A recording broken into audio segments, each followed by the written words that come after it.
गरीबों के बारे में सुप्रीम कोर्ट का भी नज़रिया बहुत ठीक नहीं है। विजय सिन्हा जी के कोई शीश महल यहाँ बन रहा है। नवादा के कृष्णनगर में जो आग लगी 40-40 घरों में सारे के सारे दलित लोग थे। नगर आयुक्त ने कहा कि 15 दिन का समय दीजिए, हम देखते हैं इसको। हम अभी भी उम्मीद करेंगे। किसान की ज़मीन छीनी जा रही है, पूरी ज़िंदगी की कमाई लगा करके लोगों ने कुछ मकान बनाया था।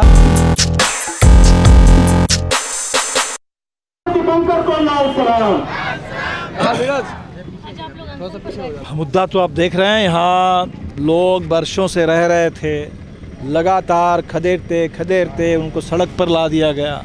अब सड़क से भी खदेड़ने की पूरी तैयारी हो रही है। हमने सुना है कि यहाँ भारतीय जनता पार्टी के बड़े नेता, इस प्रदेश के उप मुख्यमंत्री विजय सिन्हा जी के कोई शीश महल यहाँ बन रहा है, कोई बड़ा लग्जरी मकान बन रहा है। तो बड़े लोगों के बड़े मकान के लिए ये जो गरीब लोग हैं, छोटे लोग हैं, और ये सिर्फ पटना शहर की बात नहीं है, पूरे बिहार में हमने जो यात्रा की, उस यात्रा में हमने ये देखा कि गरीब सबसे ज़्यादा खतरे में है, गांव में भी, शहर में भी, और उसमें भी सबसे ज़्यादा मुसहर समुदाय के लोग।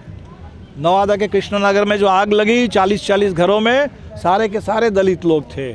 हम फरवीसगंज गए, पूर्णिया गए, तमाम जो ऋषिदेव टोले के लोग हैं उन लोगों ने कहा कि सबसे ज़्यादा हमें ज़मीन से बेदखल करने की कोशिश हो रही है। और यहाँ बुद्ध मूर्ति के किनारे जो लोग रह रहे हैं, यहाँ ये सारे के सारे मुसहर समुदाय के लोग वर्षों से रह रहे हैं।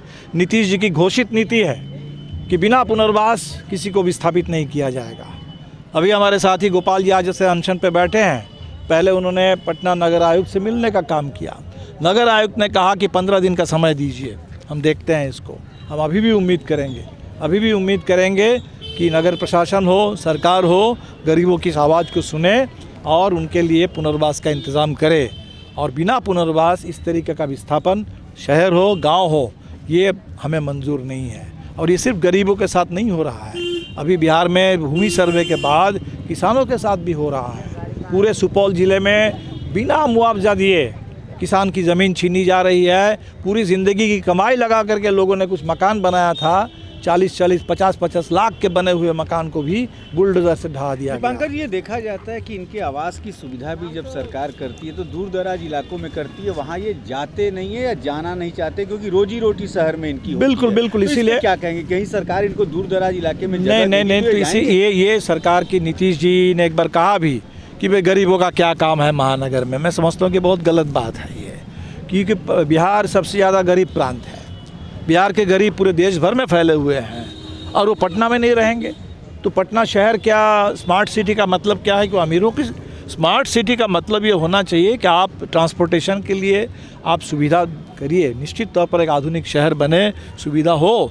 लेकिन क्या उस शहर में गरीब नहीं रहेगा, फुटपाथ दुकानदार नहीं रहेंगे, ये लोग नहीं रहेंगे, यहाँ झुग्गी झोपड़ी के लोग नहीं रहेंगे। तो हमें लगता है कि कोई भी पुनर्वास का इंतज़ाम हो, वो लोगों से बातचीत करके कुछ ऐसा हो जो कारगर हो सके।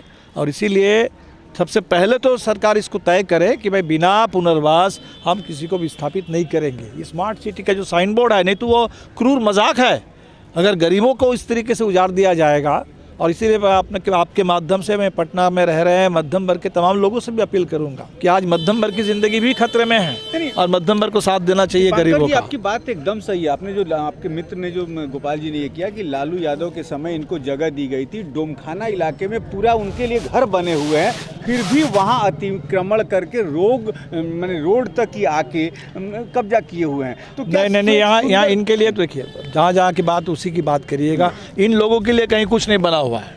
अगर कहीं भी कुछ बना हुआ होता तो लोग रहते वहाँ।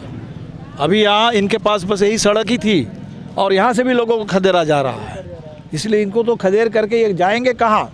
और इसलिए हम कहते हैं कि जहाँ भी इस सरकार की पॉलिसी हो कि इनके लिए पहले रिहेबिलिटेशन का इंतज़ाम करो और तब जा कर के कोई बात करो। और दूसरी बात है कि यहाँ जो भी शहर में आप योजना बना रहे हैं, आप कहीं भी लोगों से कोई कंसल्टेशन कहीं भी नहीं है, अचानक कोई योजना बनती है और यहाँ तो कोई सरकारी योजना भी नहीं है। ये तो सुन रहे हैं कि किसी के कोई बड़ा मकान बनेगा, अब उनको लग रहा है कि यहाँ गरीब क्या करेंगे।